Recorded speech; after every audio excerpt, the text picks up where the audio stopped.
Hello, my crafty friends. I just finished this big order of 30 mugs and 5 ears for Disney, so I wanted to share with you how to make the ears today. Let me know in the comments below if you want me to show you how I made the mugs using sublimation. So for today's video, I want to show you how I make a set of ears from beginning to end. I start off with fabric that I find. I like to shop at Joann's. They have a pretty good selection of Disney fabric. And I have a template that I made.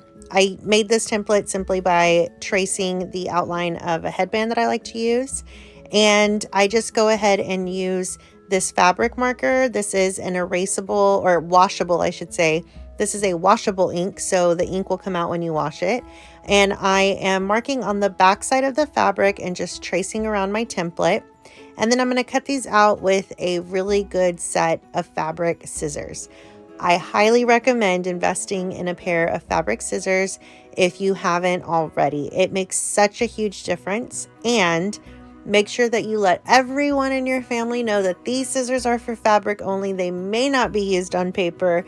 Your family may not borrow them for any other little cutting needs. These are only for fabric. You want to take care of these scissors and you will really thank yourself when you're cutting a lot of fabric. So I simply just cut out, this is not a perfect cut because the fabric is all going to be glued down and going to be hidden under some ribbon anyway, so you're not going to see the edges of it. So it doesn't have to be perfectly perfect, but as close to the template as possible.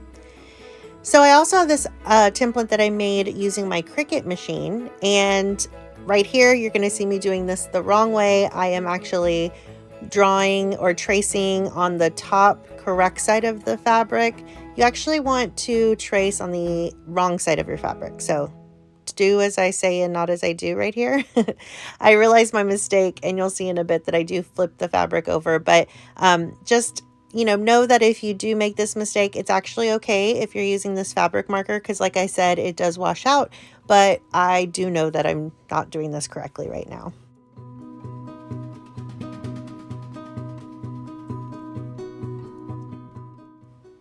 So now I'm going to trim on the outside line, and this outside line is technically our cut line. And so I'm trimming so that way I can line up these ears when they're all the same size. And that inner line is the sew line. So that's the line that I will sew on in just a bit. But I'm going to cut out 4 of these because I need 2 for each ear.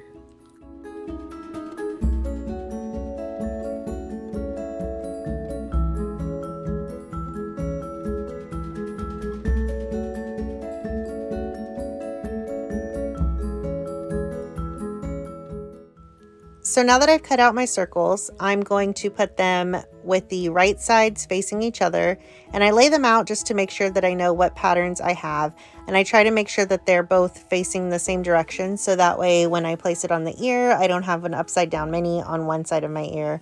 I want them both to be facing the correct way. So I line them up, and I use these clips to hold it together. I really like the clips instead of the pins just because I think it holds it together a little bit better. They're also, you're not going to get poked when when you find one on your floor. So I really like these.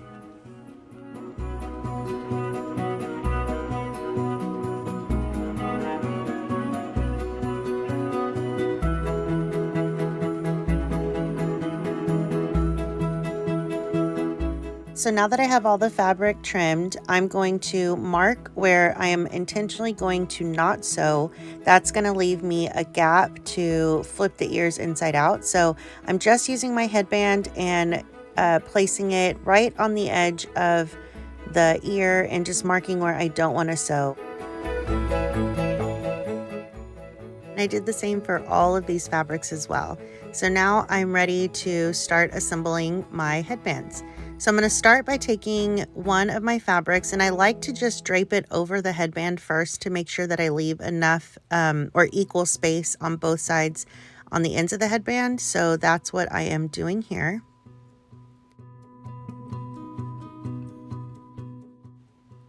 I really like to do this because it allows me to adjust before I actually glue down. And then once I do decide that the placing is perfect, I just place a little bit of glue. Some people choose to glue with a hot glue gun. I've seen some people make it with a double stick tape. I haven't tried that method, but it actually seems kind of cool. And I just like to glue at the ends of the headbands and in the middle. I don't like to put a lot of glue. I did that a couple of times, and the glue sometimes can come through the fabric. So that's why I just place a very little bit. Plus, we're going to use even more glue to tuck the fabric under, so the fabric is definitely secure.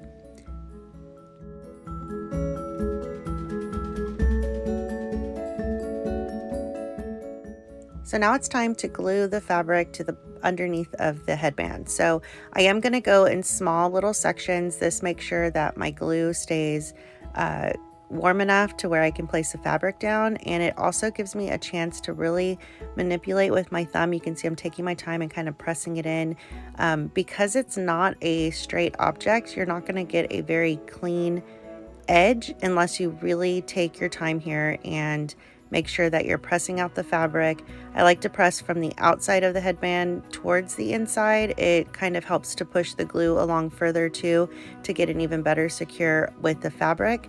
And I actually ran out of glue right here. So this is my little trick. I forget where I learned this, but to add a little bit of glue on the end of your glue stick, and then it makes it so much easier when the glue gun's trying to push it through. So glue gun hack. Anyways, I go around the entire headband and do the same process, and just be careful. I mean, it is hot glue, so I can't promise that you're not going to get a little bit of heat when you do this.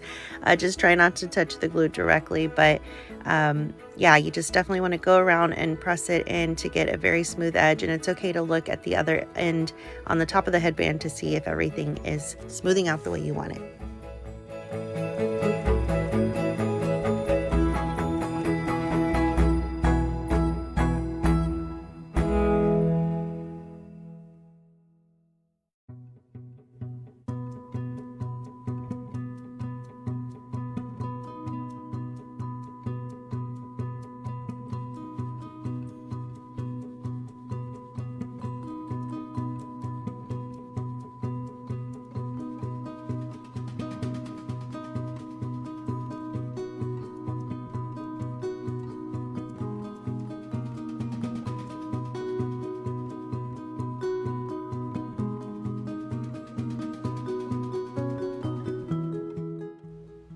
So now we're at the point where we have just the little tips to go ahead and tuck on the headbands.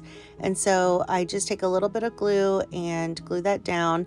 I also look at how long it is. If it's bulky when I fold it over, then I just trim a little bit of excess fabric, add a little bit of glue, and then press it down. I do hold it to make sure that it gets a really good secure attachment, but I also hold it because I want to make it as flat as possible, because remember, this is the pressure point on your head. So I try to really make sure that this point is not as bulky by trimming whatever I can and then pressing it and holding it really well while the glue dries.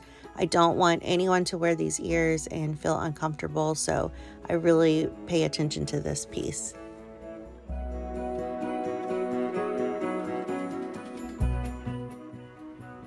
And now it's time to add some ribbon. I like to use this velvet ribbon. You can really use any ribbon that you'd like, but this part is always the challenging part, to add enough glue that it really is secure, but not enough glue that it oozes out of the side to where you see it once the headband's all done. If you have glue that actually dries, depending on the glue, it can dry a little white. So I really try to be mindful not to get any glue. And again, I go in small little sections, and that gives me a chance to really manipulate where the lining is going, or the ribbon is going. And it also helps me to make sure that it really lines up with the overlap of the fabric. Even though we have a template, and even though we try to make it very even from the beginning, there's times where the seam or where the overlap of the fabric is not straight down the middle. So you want to make sure that you're covering that with this ribbon, and so you really want to take your time to make sure that you're covering it.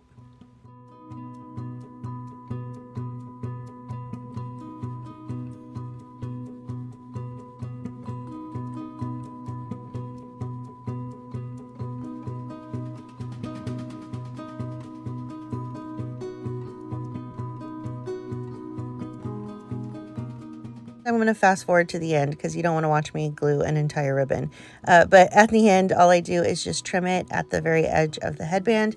And then I go ahead and add a little bit of this glue that is specifically made to prevent fabrics from fraying. So I like to add this at the end. It'll make sure that that ribbon stays really nice. And then I have so many other headbands to make. I made 5 total. So I just go through and do the exact same process over again with a new set of ears. As you can see, this is, it takes time to make some ears. So if you are watching this video and you have decided at this point ear making is not for you, but you want some really cool custom ears, go ahead and send me a message. I'd love to make you some ears. I'm on Instagram and TikTok as well, also on Facebook and also on Etsy. So I would love for you to place an order, tell me what your dreams are. I'll try to make them come true, and I enjoy making these ears. So if you are enjoying this video and you're learning a lot, let me know in the comments down below. And if you ever do make any of your own ears, share those pictures with me.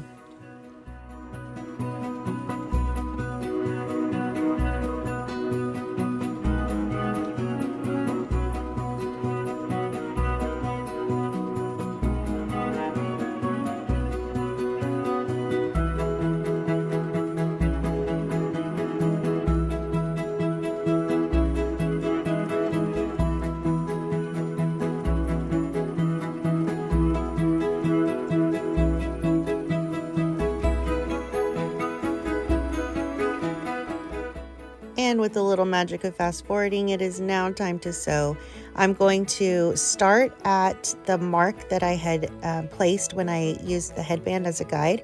And I'm just going to sew a circle and just trace that sew line that I had traced onto the fabric. When I first started making these, I could not sew a circle very quickly or very well. It took a little bit of time. I do believe there are some guides that you can buy to attach to your sewing machines. I haven't found any for this specific one. If you know of a guide to sew a circle perfectly, please share that with me because I have been looking. But I just do this by hand. With a little bit of practice, you will get better. But just know that my very first ears were not, they were not a pretty circle at all. Not at all.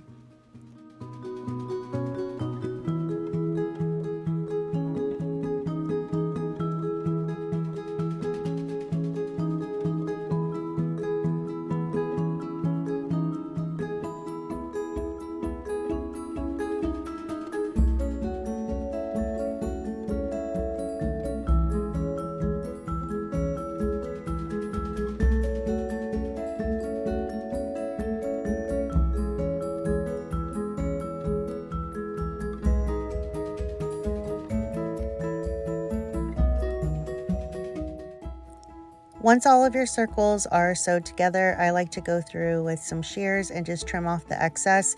This is completely optional. I've actually done it with trimming and without trimming. I like to trim it just because it makes it a little less bulky and it gives a little more space for the cotton filling that we're going to add. It just helps to smooth it out. I also know that you could, if you wanted to, sew down your seam lines. I don't want to do that, so I just go ahead and trim.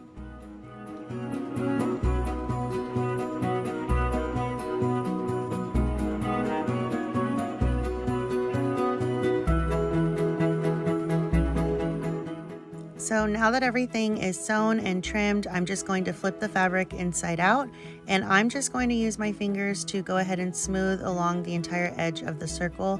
You could also use a stick or a pencil or something else to press that if you preferred, but I just use my hands.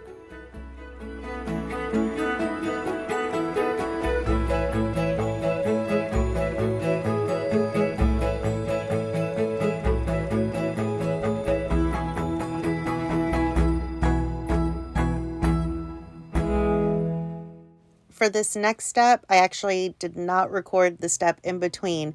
You can add something inside your ears for a little extra support. I've seen people use cardboard. I've also seen people use some thick foam. Find the material that works best for you. But once you've done that, you will just add some batting. So I'm just adding some cotton batting here. And again, I'm pressing it in with my finger, trying to get it really to the edge of the ears. And I try to make sure that it is a very full ear. I try to make sure there's no gaps, which means that you do have to take your time to press it and kind of get the fabric exactly where you want it. And I try to also make sure that it is even on both sides in terms of how much cotton I'm adding. So I want it to be a nice full round ear, so that way no matter who's looking at it from what angle, it looks really nice and pretty and full. I don't like flat ears. They just don't bring me joy. So I like to make the full ears.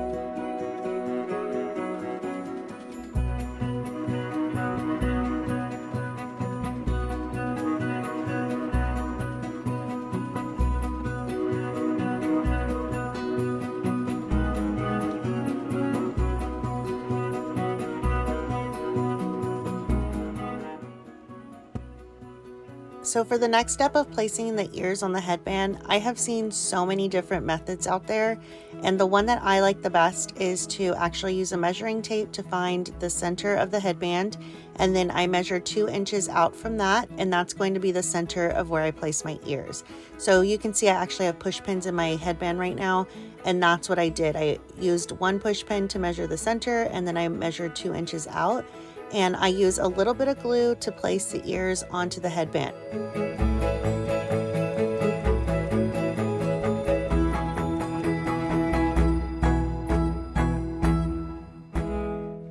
And the next step is to make sure that my ears are very sturdy. And so I do this by hand sewing every single ear.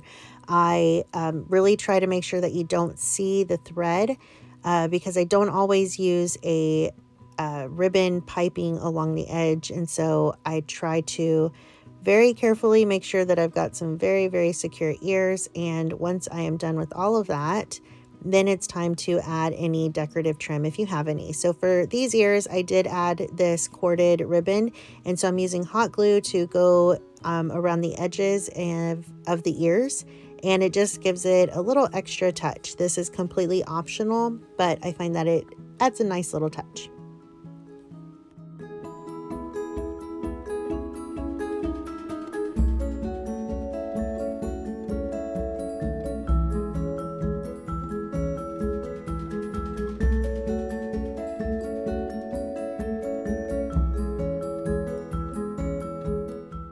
So now it's time to make the bow, and I love this pastel sequin, rainbow sequin. It's just so pretty.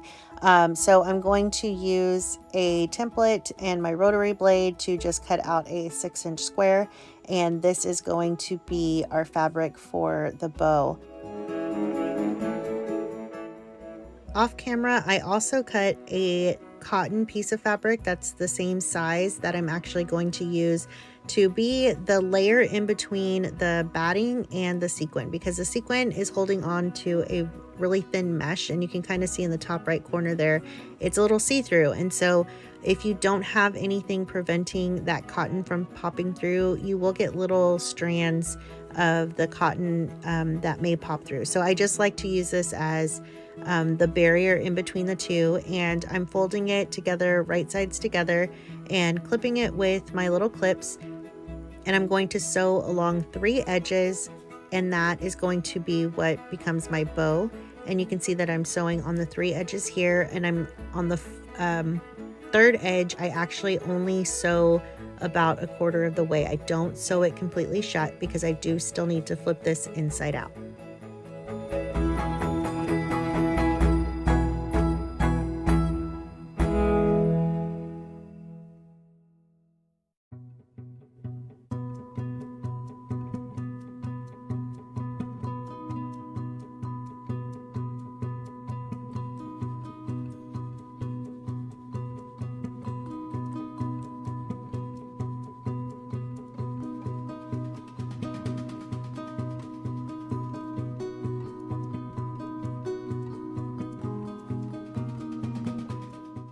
And the process for filling the bow is similar to the process for filling the ears. So I just flip the bow inside out, and then I start placing the cotton batting inside.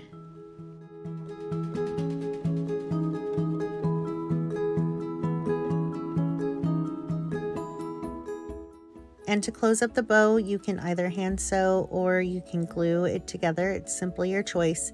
And I'm now using some small rubber bands to just create a pleat in the middle. I pinch the pleat together with my hands, and then I use the rubber band to hold it together. And this is going to give us a nice bow shape.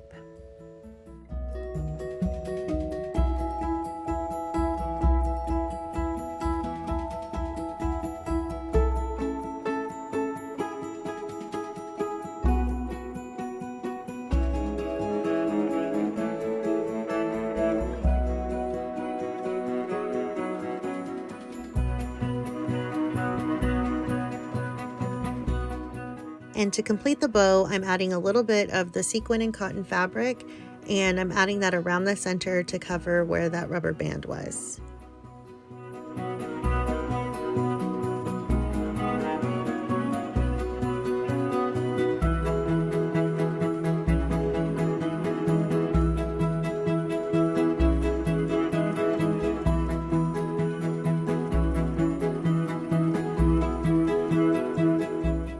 And the very last step is to then add the bow to the ears.